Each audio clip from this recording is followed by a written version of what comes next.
প্রথমে একটা প্রশ্ন, সেটা হচ্ছে বাংলাদেশে তৃতীয় কোনো রাজনৈতিক শক্তি বা তৃতীয় কোনো রাজনৈতিক দল সামনে আসুক, সেটা কি আপনি চান?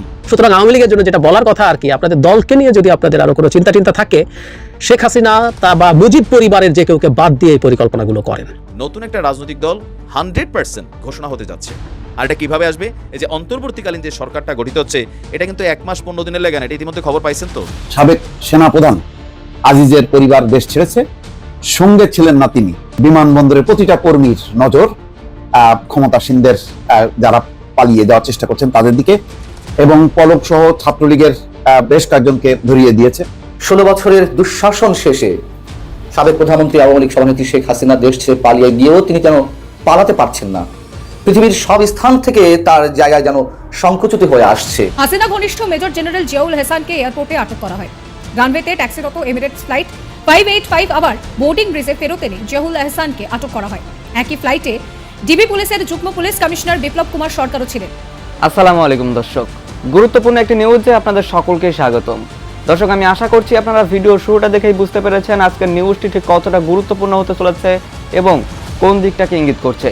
তো প্রিয় দর্শক, আমি আর বেশি কথা বাড়াবো না। আমি ভিডিওর শুরুতেই আপনাদের যে ভিডিওগুলোর অংশবিশেষ দেখিয়ে শুরু করেছিলাম, সেই ভিডিওগুলোর বিস্তারিত আলোচনা দেখাবো। তবে তার আগে বলি, যারা এখনও চ্যানেলটি সাবস্ক্রাইব করেননি সকলে চ্যানেলটি সাবস্ক্রাইব করে পাশে থাকা বেল আইকনটি বাজিয়ে দিবেন। আর যারা ইতিমধ্যেই সাবস্ক্রাইব করে রেখেছেন তাদের সকলকে অসংখ্য ধন্যবাদ। তো চলুন একটি লাইক দিয়ে আমরা ধারাবাহিকভাবে সবগুলো ভিডিওর বিস্তারিত আলোচনা দেখে আসি। প্রথমে একটা প্রশ্ন, সেটা হচ্ছে বাংলাদেশে তৃতীয় কোনো রাজনৈতিক শক্তি বা তৃতীয় কোনো রাজনৈতিক দল সামনে আসুক, সেটাকে আপনি চান? দর্শক, এই মুহূর্তে যারা একটু বিচক্ষণ আছেন অথবা যারা মানে কি বলা হয় যে ভাইবটাকে ফিল করছেন, তারা ইতিমধ্যেই আমাদের ছাত্রদের মধ্যে যারা সমন্বয়করা আছেন অথবা বৈষম্য বিরোধী আন্দোলনের সাথে কানেক্টেড আছেন, বিশেষ করে ওই পেজগুলোতে যারা আমাদের মূল সমন্বয়ক আছেন, তারা যখন কোনো পোস্ট করছে সেখানে কমেন্ট সেকশন যদি আপনি ফলো করেন, আমার কাছে মনে হয় যে জাতি এই দ্বিতীয় স্বাধীনতার পর এর আগের যে রাজনীতিবিদরা ছিল বা রাজনৈতিক দলগুলো ছিল, তাদের পরিবর্তে একটা নতুন রাজনৈতিক দল চায়, যেখানে ওই জিনিসগুলো থাকবে না যে কোনো একটা সরকার ক্ষমতায় আসছে, আবারও তাদের সিন্ডিকেট জেগে উঠবে, আবার ধরেন লুটপাট, দুর্নীতি, প্রতিশোধ, প্রতিহিংসা, এগুলো আবার শুরু হয়ে যাবে। আর এই কথাগুলো আমি কেন বললাম দেখেন, এগুলো আমার কথা না, এগুলো প্রত্যেকটা কথা যারা এই বৈষম্য বিরোধী সমন্বয়করা আছেন তাদেরই কথা, জাস্ট আমি ডেলিভার করছি। তবে আমাদের মধ্যে সোশ্যাল মিডিয়া প্ল্যাটফর্মে যারা যেই দলের আমরা সাপোর্টার আছি, তারা কিন্তু নিজের দলকেই ক্ষমতায় আনতে চাচ্ছি, ভাবছি যে ছাত্ররা পারবে না। এখন ছাত্ররা পারবে না কি পারবে না, সেই বিষয় নিয়ে আমাদের সকলের শ্রদ্ধেয় এই আন্দোলনে যিনি প্রতিকৃত ভূমিকা রেখেছেন ডক্টর আসিফ নজরুল ইসলাম মনে করছেন এই ছাত্ররা পারবে। গতকালকে আপনার বঙ্গভবনে যে বৈঠক হয়েছিল সেনাপ্রধান, 3 বাহিনীর সহ আমাদের বেশ কয়েকজন রাজনৈতিক বক্তব্য যারা ছিল, রাষ্ট্রপতি ছিল, ইভেন সমন্বয়কদের একটা রূপরেখা আপনার রাষ্ট্রপতির সামনে তারা তুলে ধরেছে। তো 3 বাহিনীর এই প্রধানরা যারা বক্তব্য শুনেছে, আসিফ নজরুল স্যার নিজেও শুনেছে, তিনি বলছিলেন ছাত্রদের কথা শুনে আমি নিজে আশ্চর্য হয়েছি যে এই ছেলেগুলা এত মেধাবী, অথবা রাষ্ট্রকে গঠনের জন্য যে নেতা দরকার, এই অল্প বয়সী ছেলেগুলাই সেই নেতা হওয়ার মতন সক্ষমতা রাখে। এর মাঝখানে আপনারা যদি একটু ক্যালকুলেশন করেন, আমি সেই কি বলা হয় যে আওয়ামী লীগের পতনের আগে একটা ভিডিও দিয়েছিলাম, কালকেও আবার দিয়েছি ভিডিওটা। মার্কিন যুক্তরাষ্ট্রের চয়েস কিন্তু হচ্ছে ডক্টর মোহাম্মদ ইউনূস। এখন ডক্টর মোহাম্মদ ইউনূস এই পতনের আগে 3 দিন আগে তিনি ভারতকে যে সাক্ষাৎকার দিয়েছেন, পাশাপাশি এই মুহূর্তে আপনার আমাদের বিএনপি বা জামাতে ইসলাম বা অন্যান্য দলগুলা রাষ্ট্রপতির সাথে কিন্তু প্রথম ধাপে দেখা করে আসছিল। সেখানে তারা প্রাথমিকভাবে অন্তর্বর্তীকালীন সরকারের একটা রূপরেখা বা তাদের বিভিন্ন চয়েস থেকে তাদের উপস্থিতিতে 18টা নাম আসছিল। সেই নামগুলোকে কিন্তু রাষ্ট্রপতি বা সেনাপ্রধানরা যারা আলোচনায় বসছিলেন, তারা কিন্তু সেখান থেকে কোনো নাম ওইভাবে চয়েস করে নেয়। বাট গতকালকে যখন তারা গেল, তারা কিন্তু একটা লিস্ট দিয়ে আসছে, এমনকি তারা বলছে এই লিস্টকেই অন্তর্বর্তীকালীন যে সরকার গঠিত হবে সেই সরকারের মধ্যে রাখতে হবে। এখন ডক্টর ইউনূস সাহেব তিনি যদি সরকার প্রধান হন, এই মুহূর্তে অন্তর্বর্তীকালীন সরকার প্রধান, তাহলে আরেকটা রাজনৈতিক শক্তি আসতে যাচ্ছে। মার্কিন যুক্তরাষ্ট্রের যে সাবেক রাষ্ট্রদূত বক্তব্য দিচ্ছে, হালকা নিয়েন না। ইভেন ডক্টর ইউনূসকে অন্তর্বর্তীকালীন সরকারের দায়িত্ব নেওয়ার পর মার্কিন যুক্তরাষ্ট্রই সবার আগে তাকে সমর্থন দিয়েছে এবং কি তাকে কংগ্রেচুলেশন জানিয়েছে। অনেক বিশ্লেষকরা মনে করছেন বা মার্কিন যুক্তরাষ্ট্রের এই প্ল্যানিংটা নিয়ে দীর্ঘদিন যাবৎ আওয়ামী লীগের সাবেক কি বলা যে সভানেত্রী, সাবেক না সভানেত্রী এখনো আছে, বা সাবেক প্রধানমন্ত্রী শেখ হাসিনা কিন্তু বারবার বলছিল যে মার্কিনীরা চায় ডক্টর ইউনূসকে এই দেশের রাষ্ট্র ক্ষমতায় বসাইতে, আর এটা শুরুয়াতটা হয়েছিল কিন্তু 1/11 থেকেই। তো এখন আইসা আমাদের যারা বিশেষজ্ঞরা আছেন বা বিশ্লেষকরা আছেন, নিরপেক্ষ ভূমিকায় দীর্ঘদিন যাবত বিএনপি এবং জামাতের পক্ষেই, অন্যায়ের বিপক্ষে যিনি অবস্থান নিয়েছিলেন ডক্টর আসিফ নজরুল ইসলাম স্যার, তাদের সম্পর্কে কি বলছেন দেখেন। তিনি বলছেন যে আজকের আলোচনায় নাহিদ, সার্জিস, বাকের সহ সমন্বয়কদের যে ম্যাচুরিটি দেখেছি সেটা মুগ্ধ করার মতন। আমরা খুবই লাকি যে আমরা শুধু অভ্যুত্থানের নেতা পাইনি, আমার মনে হয় আমরা রাষ্ট্রকে নতুন করে গঠনের জন্য নেতা পেয়েছি। গতকালকে বঙ্গভবন থেকে বেরিয়ে তিনি তার বক্তব্যের মধ্যে বলছেন যে চূড়ান্ত হয়নি এখনো তালিকাটা টোটালি, তবে তালিকা এখনই প্রকাশ করা হবে না, কত সংখ্যা হবে না হবে এসব বিষয়ে আলোচনা চলছে। আমরা একটি এক্সট্রা অর্ডিনারি সিচুয়েশন পার করছি, এই সরকার গঠন করতে যাচ্ছে। এক্ষেত্রে এই সরকারকে বৈধতা দেওয়ার বিভিন্ন সাংবিধানিক রীতি আছে, যেটি নিয়ম আছে, সেটিকে ফলো করা হবে। তো এখন ডক্টর ইউনূস সাহেব আগামী দিনে বাংলাদেশের ক্ষমতা গ্রহণ করুক অথবা নতুন একটা রাজনৈতিক দলের আগমন ঘটুক, আপনি সোশ্যাল মিডিয়া প্ল্যাটফর্মে যদি দেখেন, মানে আমরা যারা আওয়ামী লীগ, বিএনপি, জামাতের ফ্যান ফলোয়ার্স তারা ছাড়া আমরা তো আমাদের দলের গান গাইবই, এটা স্বাভাবিকই, কিন্তু আউট যে থার্ড পার্টি আছে, বিশেষ করে এই রূপরেখা, আমি আপনি ফেসবুকে কি বলছি এটার কিন্তু ভূমিকা তৈরি হচ্ছে না, তৈরি হচ্ছে সমন্বয়করা তাদের পেজে তাদের যেই পোস্টগুলোতে কমেন্টগুলো হচ্ছে সেগুলোর মধ্যেই আপনার কিন্তু সেখান থেকে তারা জনগণের পালসটা বোঝার চেষ্টা করছে। কারণ আন্দোলনটার মূল ভূমিকাকারী, মূল জীবনদানকারী, মূল সাহসটা যেটা নেওয়া হয়েছে, যেটা বিএনপিও পারে নাই, জামাত ইসলামও পারে নাই দীর্ঘ বছর ধরে, সেটা যখন ছাত্ররা ঘটিয়েছে, সেইখানে তারা ছাত্রদের পালসটা, ইয়াং জেনারেশনের যে পালসটা, সেইটাকেই কিন্তু ফোকাস করছে। তবে আমি ধন্যবাদ জানাই আমাদের কি বলা হয় যে জামাত ইসলামের যিনি আমির আছেন, তিনি ছাত্রদের এই সিদ্ধান্তগুলোকে সমর্থন জানিয়েছেন। মির্জা ফখরুল ইসলাম তিনিও সমর্থন জানিয়েছেন, এর পাশাপাশি তারেক রহমান তিনিও সমর্থন জানিয়েছেন। তবে এই সমর্থন জানানোটা হচ্ছে একটা ফার্স্ট প্রায়োরিটি। কিন্তু যদি সার্জিস আলমরা যেই গত 2 দিনের যে বক্তব্যগুলো আপনারা দেখছেন নিশ্চয়ই সোশ্যাল মিডিয়াতে যা ঘটছে সারা বাংলাদেশে, তারা কিন্তু এগুলো নিয়ে বিরক্তি প্রকাশ করছে। ইভেন তারা সরাসরি বলেও দিছে বিভিন্ন জায়গায় যে হল দখল অথবা বিভিন্ন জায়গায় যে ধরেন অফিস আদালত, বিভিন্ন জায়গায় যে পরিবর্তনটা হচ্ছে সেটাও তারা পছন্দ করছে না। কারণ তাদের চিন্তা যে ইয়াং জেনারেশন, যে জেনারেশনটা টিকটকে ব্যস্ত ছিল, সোশ্যাল মিডিয়া প্ল্যাটফর্মে ব্যস্ত ছিল, কন্টেন্ট ক্রিয়েটিংয়ে ব্যস্ত ছিল, রাজনীতি নিয়ে মাথা ঘামাইতো না, শিক্ষিত মানুষ রাজনীতিতে আসতো না, এই জায়গাটার একটা চেঞ্জিং করতে চায়। তারা মনে করে যে রাজনীতিটা হচ্ছে শিক্ষিত মানুষের কাছে, আমিও মনে করি। দেখেন আমাদের আওয়ামী লীগ, বিএনপি, জামাতের মধ্যে একটা জিনিস কি আছে, আমার নেতা তিনি কতটুকু যোগ্য, বিপরীতে আরেকজন মানুষ কতটুকু যোগ্য, এটা কখনোই আমরা মাপি না। আমরা কতটা ধানের শীষ সিলমার, নৌকা সিলমার, দাড়িপাল্লা সিলমার, যার যেই দল ওইটাতে সিলমার।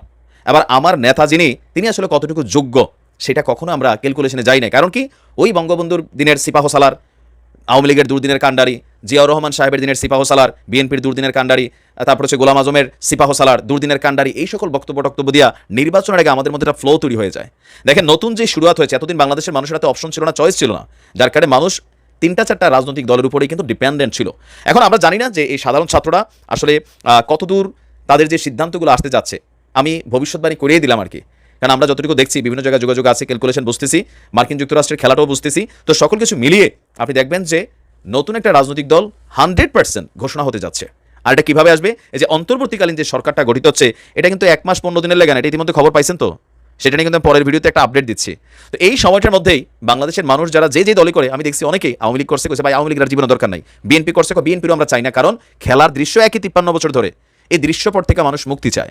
এখন মুক্তি এতদিন চাইলেও অপশন ছিল না, বাট এখন সাধারণ ছাত্রছাত্রীদের যে পালসটা, সেই পালসটার প্রতি অনেকেই আস্থাশীল হয়ে গেছে। আর বিশেষ করে আসিফ নজরুলের মতন কি বলে যে গুণীজনরা, তারা যখন আস্থা নিয়ে আসে, তখন বুঝতে হবে যে বিশাল একটা শ্রেণী আস্থা দিয়ে বসবে। হাসিনা ঘনিষ্ঠ মেজর জেনারেল জিয়াউল হাসানকে এয়ারপোর্টে আটক করা হয়। রানওয়েতে ট্যাক্সিরত এমিরেটস ফ্লাইট 585 আবার বোর্ডিং ব্রিজে ফেরত এনে জিয়াউল হাসানকে আটক করা হয়। একই ফ্লাইটে ডিবি পুলিশের যুগ্ম পুলিশ কমিশনার বিপ্লব কুমার সরকারও ছিলেন, তবে তাকে আটক করা হয়নি। তবে তার আগে এয়ারপোর্ট থেকে এক ব্যক্তি ভিডিও করেছেন, তিনি কি বলছেন শোনাবো আপনাদের। দেখতেই পাচ্ছেন উত্তপ্ত ঢাকা এয়ারপোর্ট। এখন বাজে হলো রাত 1:49। খুনি মেজর জেনারেল জিয়াউল হাসান, সে হলো এমিরেটসের এই ফ্লাইটে পালাচ্ছিল বাংলাদেশ থেকে। তো সে ফ্লাইটটি এই যে বোর্ডিং ব্রিজ থেকে পুশ করে নেওয়া হয়েছে। এই সামনে যে পুশকারটি দেখতে পাচ্ছেন, এই পুশকারটি সরিয়ে ফেললেই ফ্লাইটটি মুভ করতো, কিন্তু বাংলাদেশ এয়ারফোর্স ফ্লাইটটি আটকে দিয়েছে। ফ্লাইটটি যেতে দেওয়া হবে না, খুব সম্ভবত ফ্লাইটটি আবারও বোর্ডিং ব্রিজে নিয়ে আসা হবে। উত্তপ্ত ঢাকা এয়ারপোর্ট, রাত 1:50 বাজে। এই ফ্লাইটটি কোনোভাবেই যেতে দেওয়া হবে না। বাংলাদেশ যারা ধ্বংস করেছে, খুনি হাসিনার সাথে যারা জড়িত, কেউ এই বাংলার মাটি থেকে আমরা ডিউটিতে থাকাকালীন পালাতে দেব না ইনশাআল্লাহ। তাৎপর্যপূর্ণভাবে অপসারিত এবং বদলি হওয়া অফিসারদের অধিকাংশই সদ্য প্রাক্তন প্রধানমন্ত্রী শেখ হাসিনার ঘনিষ্ঠ বলে পরিচিত। সংবাদ বিজ্ঞপ্তিতে আন্তঃবাহিনী জনসংযোগ পরিদপ্তরের দেওয়া তথ্য থেকে জানা গিয়েছে যে কে কোন পদ থেকে সরে গেলেন এবং বদলে কারা এলেন। জানা গিয়েছে হাসিনা ঘনিষ্ঠ মেজর জেনারেল জিয়াউল হাসানকে চাকরি থেকে অব্যাহতি দেওয়া হয়েছে। সরাসরি সেনার নিয়ন্ত্রণ থেকে সরিয়ে অপেক্ষাকৃত কম গুরুত্বপূর্ণ পদে পাঠানো হয়েছে কয়েকজন শীর্ষস্থানীয় অফিসারকে। লেফটেন্যান্ট জেনারেল মোহাম্মদ সাইফুল আলমকে সেনা থেকে সরিয়ে পাঠানো হয়েছে বিদেশ মন্ত্রণালয়ে। আর এক লেফটেন্যান্ট জেনারেল মোহাম্মদ মুজিবুর রহমানকে GOC army training and doctrine কমান্ডে পাঠানো হয়েছে।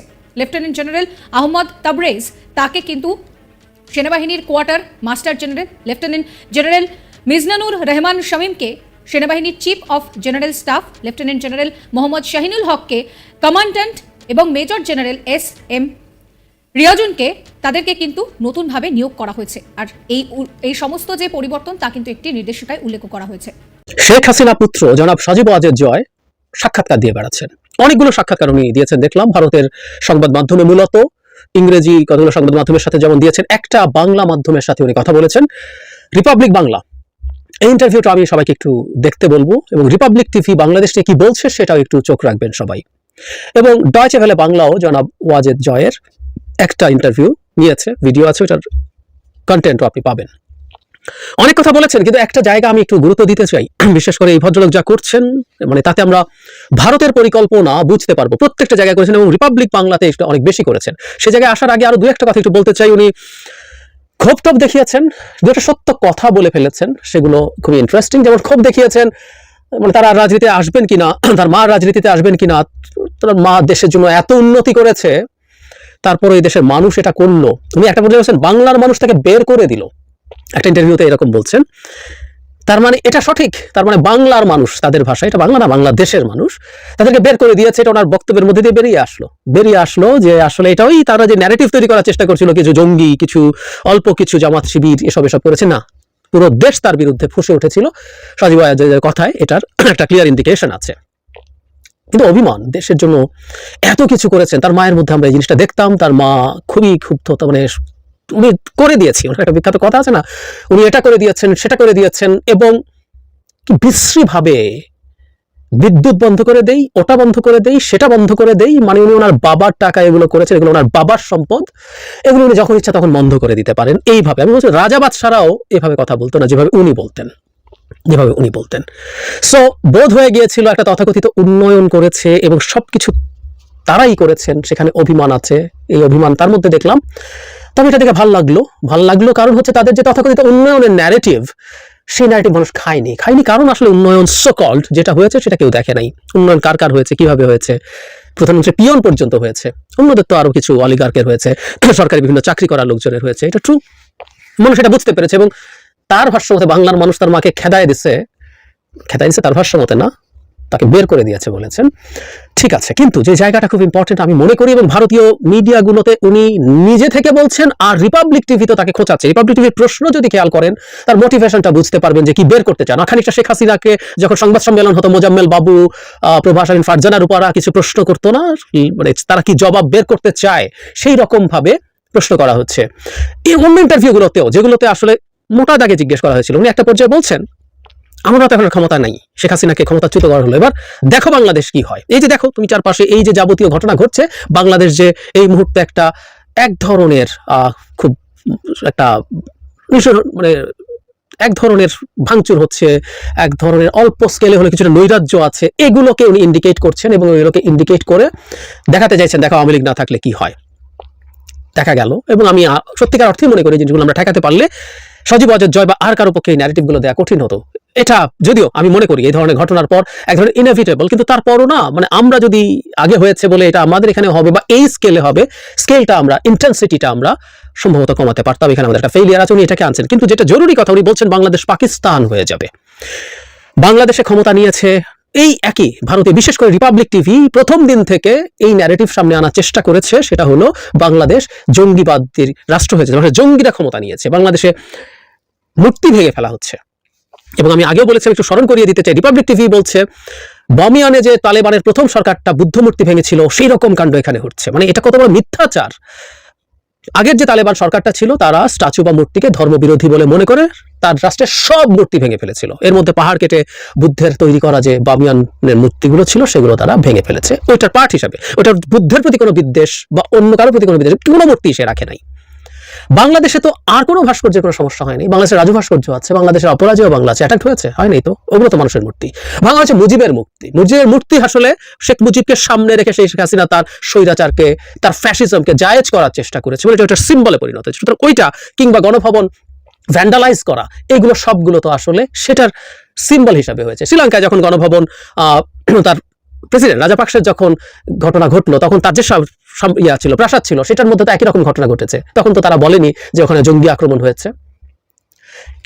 সজীব ওয়াজেদ জয় এই কথাটাকে খুব সিরিয়াসলি বলার চেষ্টা করছেন, শাউট করছেন, এবং ভারতীয় মিডিয়াতে আমি ধারণা করি যে তারা কেউ কেউ বলছেন তার সাথে সজীব ওয়াজেদ জয়কে একত্র করে তারা একটা ন্যারেটিভ তৈরি করার চেষ্টা করতে পারেন। এবং কিছু হিন্দু বাড়িতে, কিছু মন্দিরে হামলার চেষ্টা হয়েছে, বাড়িতে হামলা হয়েছে কিছু কিছু জায়গায়। হতেই পারে যে এগুলো তার আওয়ামী লীগ হিসাবে অ্যাটাকের শিকার হয়েছে, হতেই পারে এটা ঠিক কমিউনাল না, হতে পারে। কারণ হচ্ছে প্রচুর হিন্দু আওয়ামী লীগ করে, আওয়ামী লীগের তো মুসলমানদের বাড়িতে বা মুসলমানদের ওপরে হামলা হয়েছে যারা হিন্দু, মানে যারা আওয়ামী লীগ করে, কিন্তু এটাকে ওই রকম সজীব ওয়াজেদ জয় করছেন। এমনকি ভারতের সরকারের দিক থেকে এসছে, সরকারকে নিয়ে আমি কথা বলবো আলাদাভাবে। অথচ আমাদের এখানেই মন্দির পাহারা দেওয়ার জন্য মুসলমানরা, এবং বিশেষ করে যাদেরকে ট্যাগ লাগানোর চেষ্টা করা হচ্ছে, কওমির ছাত্র শিবির, এরা কিন্তু মন্দির পাহারা দেওয়ার চেষ্টা করেছে, সিরিয়াসলি চেষ্টা করেছে, দিয়েছে, আমরা দেখেছি, তারা এরকম প্রচুর ছবি আছে। সো এই ন্যারেটিভটা তারা তৈরি করতে যাচ্ছে এবং সজীব ওয়াজেদ জয় এটা সাহায্য করছেন বলে মনে হলো। আমাদের এই ব্যাপারগুলো নিয়ে একটু সতর্ক থাকা দরকার আছে, কারণ বাংলাদেশ এখনো খুব স্টেবল অবস্থায় আসে নাই, আমাদের বিপদ পুরো কেটে গেছে, আমরা বলতে পারি না। সেই পরিস্থিতিতে আমাদের একটু সজাগ থাকা দরকার আছে। সজীব ওয়াজেদ জয়কে, তার দল ভবিষ্যতে কি হবে, তার পরিবার কি করবে, কেউ দায়িত্ব নেবে কিনা, খুব মজার ব্যাপার, আমি জানি না। এই ভদ্রলোক তো বহুদিন দেশে এসে এসছেন, ও তারও খুব ক্ষোভ আছে, উনি একটা টাকা না নিয়েও উনি ডিজিটাল উপদেষ্টা, ডিজিটাল বিষয়ক নাকি কি একটা উপদেষ্টা ছিলেন, আইটি উপদেষ্টা ছিলেন, সেটা হিসেবে বাংলাদেশকে ডিজিটালাইজ করে দিয়েছেন, ডিজিটাল বাংলাদেশ করে দিয়েছেন। মানে সারা পৃথিবীতে বাংলাদেশ এই ক্ষেত্রে সবচেয়ে মানে থার্ড ক্লাস, মানে সাবসাহারান আফ্রিকা বিভিন্ন দিক থেকে যারা অনেক নিচুতে আছে তাদের পর্যায়ে বাংলাদেশ পড়ে আছে, কারণ যদি নিচে পড়ে আছে, সাউথ এশিয়াতে সবার নিচে পড়ে আছে। পাকিস্তান যাকে গালিগালাজ করে, তার এই স্মার্টফোন ইউজ, তার ইন্টারনেট স্পিড, যে কোনো কিছুতে তারা বাংলাদেশে যেতে বেটার, অথচ উনি এগুলো বলছেন। ক্ষোভ আছে, জনগণ মানলো না, তাদেরকে শেষ পর্যন্ত পালাতে হয়েছে, কারণ সবাই গণভবনের দিকে আসছে। কিন্তু একটা পর্যায়ে ওনাকে জিজ্ঞেস করা হয়েছিল এই দলের ভবিষ্যৎ কি। খুবই মজার ব্যাপার, উনি কতদূর জানেন জানি না, বা তার মায়ের পরিকল্পনা কি সেটাও জানি না। মানে এই দল এখন কি হবে না হবে উনি বলতে পারেন না, এবং ওনারা এট অল বদার্ড না। উনি বলছেন আমরা দীর্ঘদিন থেকে আমরা সবাই বাইরে এস্টাবলিশড আছি, আমরা এখানেই কমফোর্টেবল, আমরা ওইরকম কোনো পরিকল্পনা করছি না। সুতরাং আওয়ামী লীগের জন্য যেটা বলার কথা আর কি, আপনাদের দলকে নিয়ে যদি আপনাদের আরো কোনো চিন্তা থাকে, শেখ হাসিনা তা বা মুজিব পরিবারের যে কেউকে বাদ দিয়ে এই পরিকল্পনাগুলো করেন। এমনিতেই তারা আসুক না আসুক, তাদেরকে আপনাদের বাদ দেওয়া উচিত, কারণ মুজিবের 2 মেয়ে পালিয়েছেন আপনাদেরকে ছেড়ে। আপনাদের দল যদি থেকে থাকে, মনে করেন দলকে নিয়ে যদি স্বপ্ন দেখেন, এই পরিবারকে বাদ দিয়ে কোনো একটা ভিন্ন কিছু করার চেষ্টা করেন। এবং জয়ও এই দায়িত্ব, এমনকি পালিয়ে আসাটাকেও তিনি এন্ডোর্স করার চেষ্টা করছেন। এবং আমরা জানি শেখ হাসিনার মতো চরম প্যাথোলজিক্যাল লায়ার, উনিও নানান রকম যুক্তি দিতে চেষ্টা করবেন, অথচ উনি থাকতে পারতেন, তার বোন থাকতে পারতেন, তাহলে তার দলে এই অবস্থা হয়তো হতো না। সুতরাং সজীব ওয়াজেদ জয়ের ইন্টারভিউ থেকে এই মেসেজটাও আমার কাছে খুব পরিষ্কার, এই পরিবারকে বাদ দিয়ে তাদের চিন্তা করতে হবে। আওয়ামী লীগ যদি কিছু থেকে থাকে এবং কেউ যদি মনে করেন এটাকে আবার দল হিসাবে আনবেন। দর্শক, আমি আশা করছি আপনারা সকলেই অত্যন্ত মনোযোগ সহকারে সবগুলো ভিডিওই দেখেছেন। এমনকি দর্শক, যদি এই ভিডিওগুলো সম্পর্কে আপনাদের কোনো মতামত থেকে থাকে তাহলে তো অবশ্যই জানাবেন। দর্শক, নিউজটি শেষ করছি এখানেই, ফিরছি পরবর্তী নিউজে নতুন কোনো টপিকে। আল্লাহ হাফেজ।